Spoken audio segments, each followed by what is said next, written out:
CPI da Saúde. Hoje deveria ser a acariação entre o vice-governador Renato Santana e a sindicalista Marli Rodrigues. Deveria, porque o Buriti mandou avisar que o vice não apareceria. A CPI investiga conversas telefônicas em que os dois falam sobre supostas propinas em contratos do GDF. A gente fica sabendo como fica a investigação dos distritais com a repórter Érica Blaine, direto da Câmara Legislativa. Um bom dia, Érica. Érica Blaine. Que tem algo estranho nesse contrato, o próprio Tribunal de Contas já...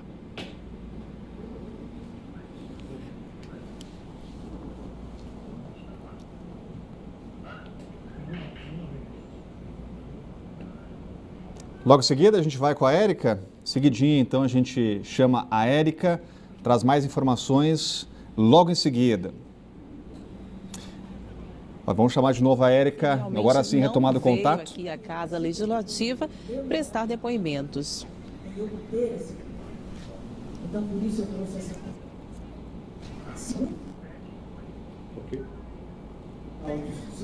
Pois é, para ser uma cariação, mas o vice não compareceu à casa, o vice-governador Renato. Exatamente, era para ser uma cariação, Rodrigo, mas teve um problema, a gente vai voltar ao assunto logo em seguida. Vamos com mais uma informação para você aqui.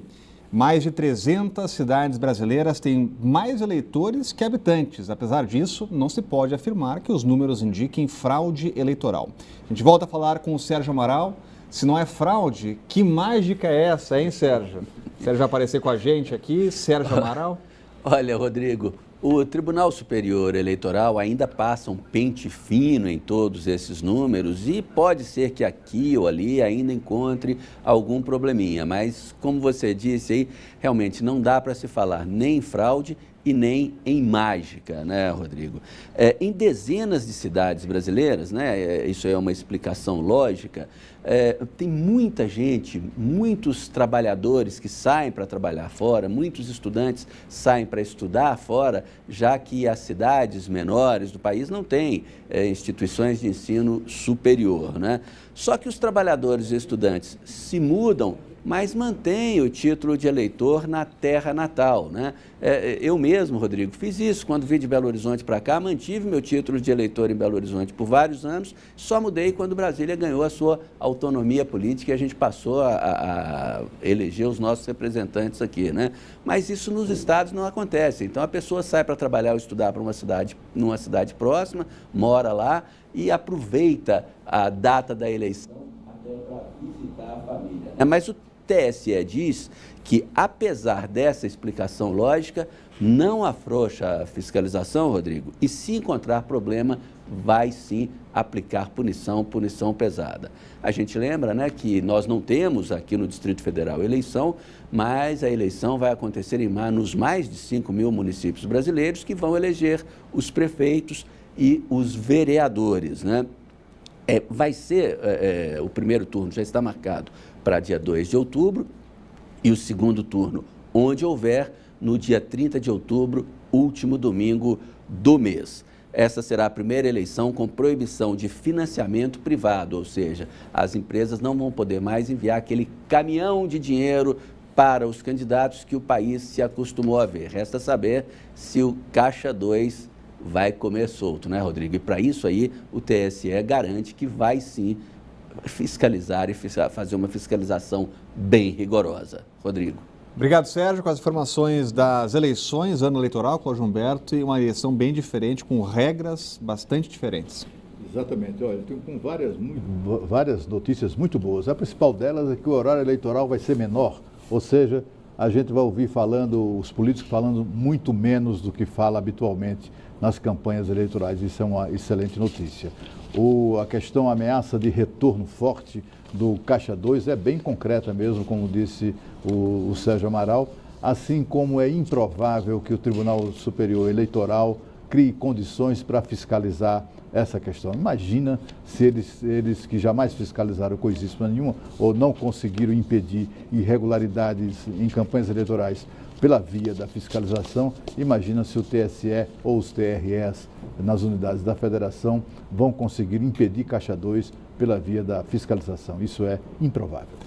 E representantes dos policiais civis estão reunidos neste momento com o governo. Em discussão, o aumento salarial da categoria. Os policiais civis pedem equiparação salarial com os agentes da Polícia Federal. No entanto, o governo do DF alega não ter condições financeiras para conceder o reajuste. Em uma tentativa de pressionar o governo, a categoria paralisou as atividades durante os Jogos Olímpicos realizados aqui em Brasília.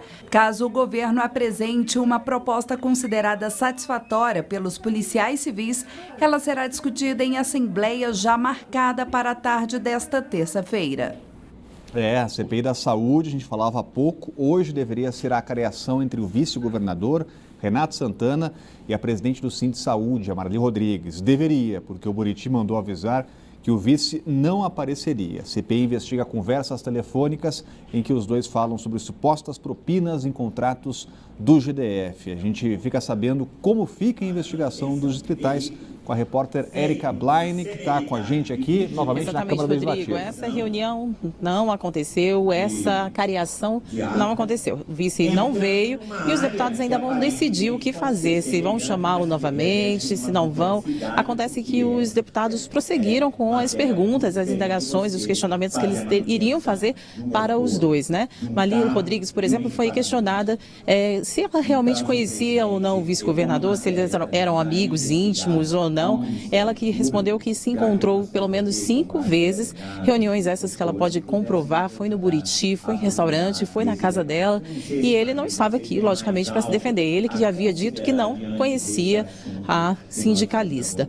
Agora, estamos aqui nos momentos finais da sessão, os deputados devem ouvir em sigilo Marli Rodrigues daqui a pouco numa sala reservada, e mais detalhes, mais informações, eu, Érica Blaine, trago para você às 6:50. Obrigado, Érica Blaine, com as informações. Cláudio Humberto, portanto, sem acariação. Pois é, olha, é bom que se diga que tanto o vice-governador quanto a sindicalista são acusados, estão sob acusação de haver mentido na CPI. E mentir em CPI é crime, inclusive passível de voz de prisão pelos deputados. Vamos esperar para ver como é que isso acaba. É preciso não perder a perspectiva de que essa confusão toda começou porque um assessor do vice-governador procurou o sindicato, o Sindsaúde, para cobrar propina do Sindsaúde para a liberação de dinheiro devido pelo GDF ao sindicato. E aí, a presidente do sindicato, segundo a gente apurou, a presidente do sindicato provocou aquela reunião, ou algumas reuniões, com o vice-governador, exatamente para saber se era coisa dele ou se era coisa apenas do seu assessor. E gravou essas conversas. Nessas conversas, o vice-governador, meio ali no tom de fofoca, contou que soube que havia corrupção no governo do Distrito Federal. É muito grave porque é a palavra do vice-governador, mas também é muito provável que ele seja apenas um fofoqueiro, assim como é muito provável que o seu assessor tenha agido de motu próprio, mas também é preciso investigar se o assessor, quando achacou o sindicato, se estava a serviço também do seu chefe, o vice-governador Renato Santana.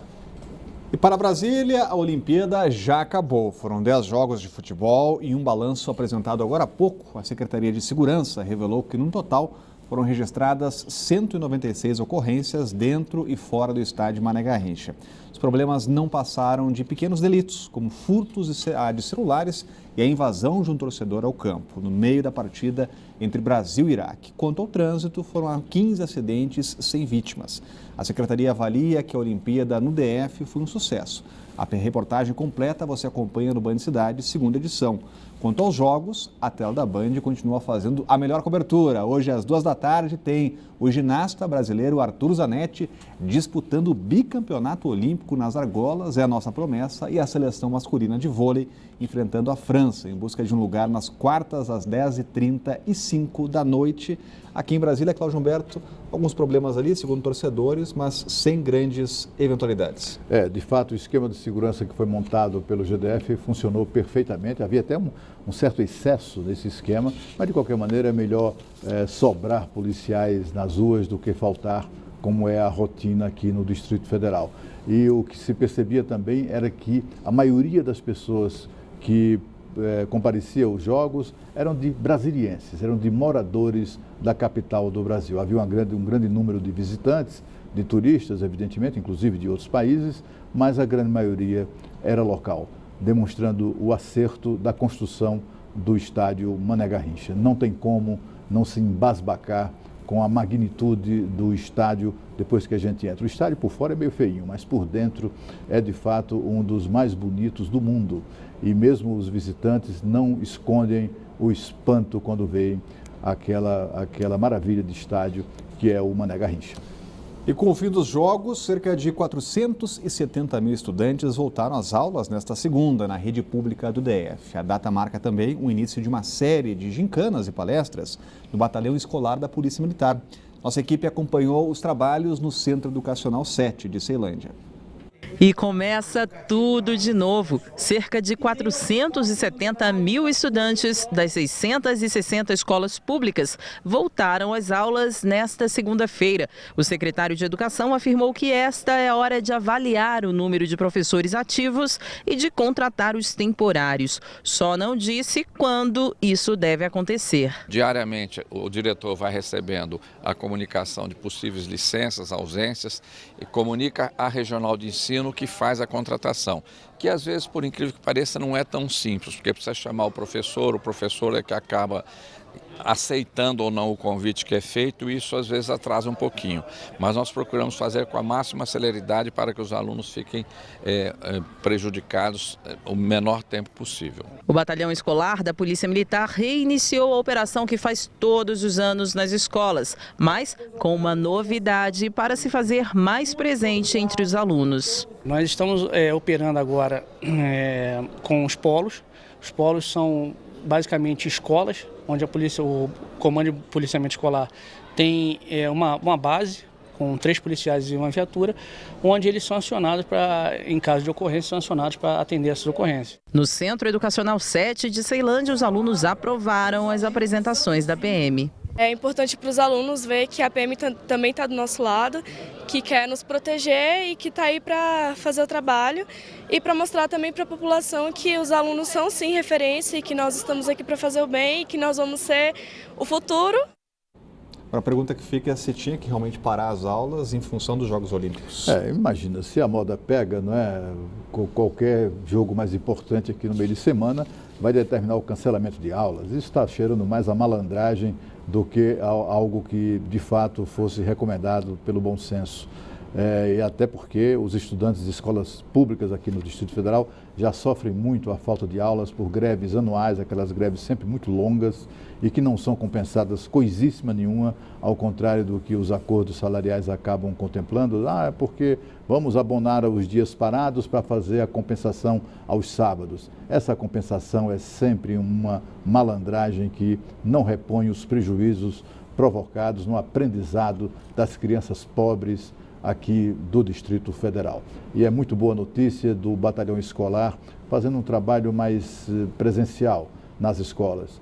Nós somos todos aqui do tempo em que o Batalhão Escolar mantinha pelo menos um policial na porta de cada escola, sendo pública ou privada, e isso garantia, não apenas afugentava os traficantes de drogas, como também garantia o respeito à ordem e à lei ali na porta das escolas. Infelizmente isso é passado e a PM, que agora só entende segurança pública se for observando a criminalidade através das janelas das viaturas, a PM saiu, abandonou esses postos fixos em cada escola. E a seguir, acidentes envolvendo ônibus marcam o início da semana e um deles, 26 pessoas ficaram feridas. O Band Cidade volta em instantes.